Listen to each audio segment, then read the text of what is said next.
Nuevo himno de la secta unicitaria.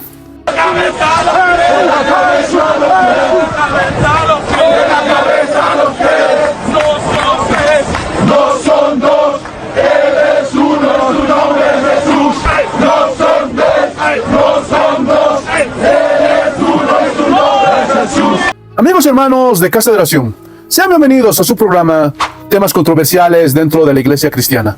Soy el hermano Marco Quinteros y hoy estaremos analizando a esta secta unicitaria a la luz de las Escrituras. Y hoy en día se han hecho muy populares las iglesias unicitarias y mucha gente lastimosamente no sabe distinguir entre una iglesia unicitaria y una iglesia trinitaria, y esto pasa aún entre los cristianos. Pero hoy enseñaremos sobre esto. Y vamos a comenzar con una pregunta. ¿El unicitarismo es la versión correcta del cristianismo? ¿Eso enseña la Biblia?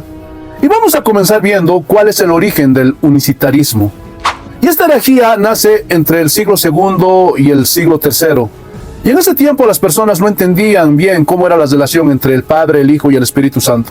Recuerden, hermanos, que la revelación fue progresiva e intentaron describir a Dios de diferentes maneras, y es por eso que salen diferentes doctrinas con respecto a quién es el Padre, quién es el Hijo y quién es el Espíritu Santo, y qué hacen cada uno de ellos.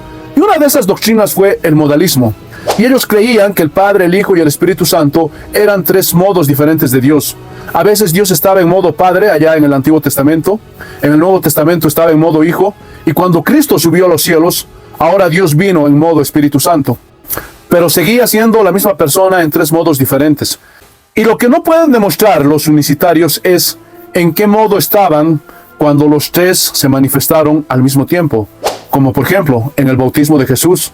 La Biblia dice que el Espíritu Santo vino en forma de paloma sobre Jesús, y que había una voz en el cielo que decía: "Este es mi Hijo amado en el cual tengo complacencia". ¿Cómo pueden explicar eso los unicitarios?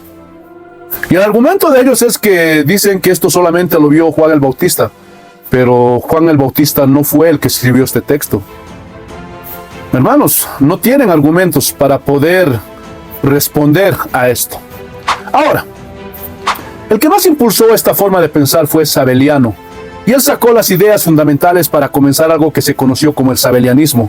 Esto ocurrió en el año 220, y Sabelio fue declarado hereje y fue excomulgado de la iglesia mucho antes del concilio de Nicea, mucho antes de Constantino. Y ese argumento de los unicitarios que dicen que esta es una doctrina de la iglesia romana, hermanos, es falso. No se lo crean. Los unicitarios necesitan leer la historia de la iglesia. Y el primero que nos habló de la Trinidad fue Tertuliano. Y aunque esa palabra no aparece en la Biblia, porque este es otro argumento de los unicitarios, la palabra Trinidad no aparece en la Biblia. Es verdad, no aparece la palabra Trinidad en la Biblia, pero el concepto de un Dios trino está implícita en toda la Escritura. Eso es innegable, hermanos.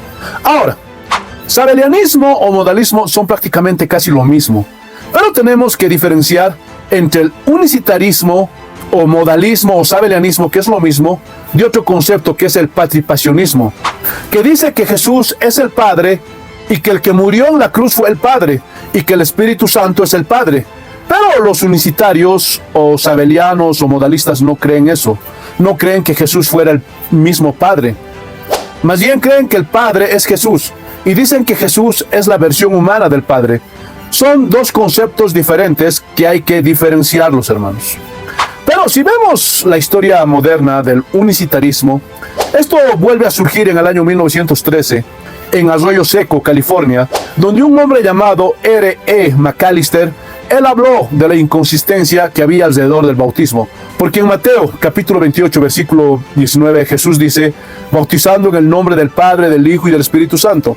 Mientras que en el libro de los Hechos hay varios versículos que dicen que solamente deben bautizarse en el nombre de Jesús o en el nombre de Jesucristo. Y él decía que hay una contradicción. Y en ese campamento la gente buscó interpretar y darle una respuesta a esa supuesta contradicción. Y salieron dos hombres con dos supuestas respuestas. El primero fue John Chip. Y él le dijo que tuvo una revelación y Dios mismo le dijo que el verdadero bautizo es en el nombre de Jesús. El segundo fue Frank J. Ewart. Y dijo: no. Los apóstoles sabían cuál era la interpretación de Mateo 28:19. Y ellos sabían la interpretación correcta de este versículo. Y ellos se dieron cuenta que el nombre de Jesús es el nombre del Padre, del Hijo y del Espíritu Santo. Y no es que los unicitarios no crean en el Padre, en el Hijo y en el Espíritu Santo. Lo que pasa es que ellos creen que son modos diferentes de Dios.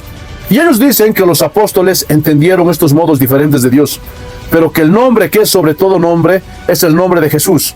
Y ese es el nombre que debe ser exaltado. Esto es lo que se conoce como el nuevo asunto o el nuevo tema. Ellos eran parte de las asambleas de Dios. Y sobre este punto se entró en muchos debates, hasta que en octubre de 1916 las asambleas de Dios excomulgaron a todos los unicitarios y de esta forma comenzaron a surgir las primeras iglesias unicitarias. Y ellos intentan respaldar su doctrina torciendo algunos versículos de una manera ad hoc. ¿Qué significa ad hoc? Que ellos ya tienen su postura y quieren confirmar su postura adecuando los versículos de la Biblia a lo que ellos ya creen. Ellos no buscan la verdad, sino que lo que quieren es forzar los textos para que ellos tengan la razón. Pero hay muchísimos versículos que contradicen su doctrina. Pero ellos aún así rechazan la Trinidad y se enfocan en la deidad de Cristo. Y basados en la deidad de Cristo piensan que con esos versículos pueden contrarrestar la Trinidad. Pero nosotros, los trinitarios, también creemos en la deidad de Cristo. El problema no radica en que Cristo sea Dios. El problema radica en que Cristo sea el mismo Padre. Y sacan Deuteronomio, capítulo 6, versículo 4. Oye Israel, Jehová nuestro Dios, Jehová uno es. Y ellos agarran este texto para decir, Dios es uno. Pero hermanos, escuchen. La palabra uno viene de la palabra griega echad. Y no significa unidad absoluta, sino unidad compuesta. Echad no nos habla de una sola persona. Hermanos, y lo vamos a comprobar bíblicamente. Génesis capítulo 2, versículo 24. Por tanto dejará el hombre a su padre y a su madre y se unirán a su mujer y serán una sola carne. Y la palabra una aquí es echad, que significa unidad compuesta.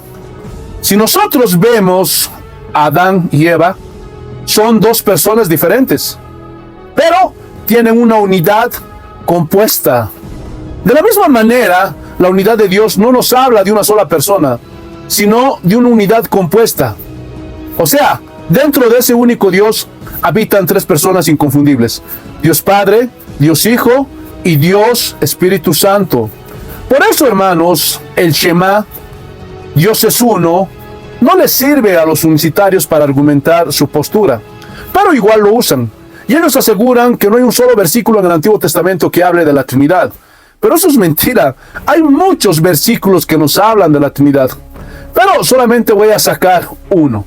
Isaías capítulo 48, versículo 16. Acercaos a mí y oíd esto. Desde el principio no hablé en secreto. Desde que eso se hizo, allí estaba yo. Y ahora me envió Jehová el Señor y su Espíritu. Ahora, ¿quién está hablando aquí? Pues Dios. Por eso dice, desde el principio yo estaba ahí. Ahora, si es una sola persona, si es un solo Dios, ¿por qué después añade y Jehová el Señor y su Espíritu? ¿Por qué? Porque aún desde el Antiguo Testamento está implícita la Trinidad de Dios, hermanos. Y eso es innegable. Ahora, los textos preferidos de los unicitarios están en el libro de los Hechos. Y sacan Hechos 2:38, Hechos 8:16, Hechos 19:5, Hechos 22:16. Pero solamente vamos a leer dos textos. Hechos 2:38. Pedro les dijo: arrepentíos y bautícese cada uno de vosotros en el nombre de Jesucristo para perdón de los pecados y recibiréis el don del Espíritu Santo. Ahora, hermanos, quiero que observen este texto y vean que Pedro esto se los está diciendo a los judíos. Por favor, tomen en cuenta eso. Ahora veamos Hechos capítulo 8, versículo 16. Porque aún no había descendido sobre ninguno de ellos, sino que solamente habían sido bautizados en el nombre de Jesús. Y si son observadores, en el primer pasaje que leímos dice en el nombre de Jesucristo, pero ahora dice en el nombre de Jesús. Eso significa que esto no es una fórmula bautismal, como creen los unicitarios. Porque si fuera una fórmula bautismal, entonces todos esos versículos dirían específicamente en el nombre de Jesús. Ahora, ¿por qué ellos bautizaron en el nombre de Jesucristo o en el nombre de Jesús? Si nosotros vemos el contexto histórico, nos daremos cuenta que los judíos no reconocían a Jesús como Dios, como el Mesías. Y Pedro, en su primer discurso, en el día de Pentecostés, muchos judíos se convirtieron. Y estos hombres ya creían en el Padre y en el Espíritu Santo, pero no se conocían a Jesús como su Mesías. Y si vemos el contexto de estos versículos, esto Pedro y Pablo se lo dijeron a judíos que no aceptaban a Jesucristo como el Mesías, como el Cristo. Pablo mismo, antes de convertirse, no reconocía a Jesús como Dios. Y es por eso que se les dice, bautícense en el nombre de Jesús o de Jesucristo. Porque la palabra Jesucristo significa Jesús es el Cristo. Y Cristo significa el Mesías, el ungido. Y ellos tenían que reconocer a Jesús como Dios. Tenían que reconocer su autoridad. Y Él fue el que ordenó que se bautizaran todos los que habían de creer en su nombre. Pero aquí, hermanos, no está hablando de una fórmula bautismal, sino que aquí nos habla de que todos esos judíos que habían de creer tenían que reconocer a Jesús como el Mesías, como el ungido. Porque cuando se bautizaban, ellos estaban reconociendo públicamente que Jesús es el Cristo, que Jesús es el ungido.